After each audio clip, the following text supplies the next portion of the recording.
Pemirsa, data terbaru menunjukkan gelombang perceraian di Kabupaten Buleleng terus meningkat.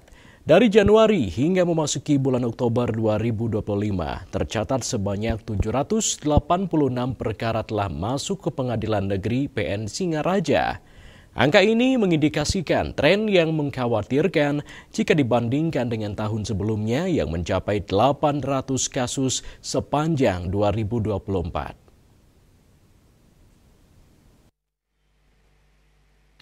Dari data yang dihimpun di Pengadilan Negeri Singaraja, 65% penggugat adalah perempuan atau istri sah, sementara 35% merupakan laki-laki atau suami. Juru bicara Pengadilan Negeri Singaraja, I Gusti Made Juliartawan, mengatakan faktor ekonomi sebagai alasan dominan dilayangkannya gugatan cerai.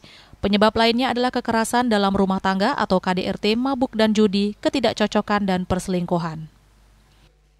Pun karena ya alasannya tidak bisa memberi nafkah. Gitu. Terus banyak juga sebagian besar rata-rata laki-lakinya itu senang judi, mabuk gitu, sudah penghasilannya tidak tentu, tapi alasan yang dibuat itu karena ya penjudi dan mabuk gitu.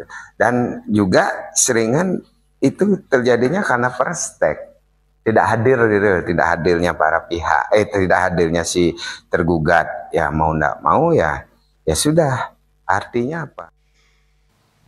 Ia menambahkan sebanyak 70% perkara perceraian berasal dari pasangan yang sudah menikah antara 5 hingga 10 tahun atau rata-rata seumur jagung serta berumur 30 tahunan. Dan ketidakcocokan masih menjadi alasan yang cukup dominan. Sementara dominan yang melakukan proses perceraian berasal dari daerah suburban atau pedesaan.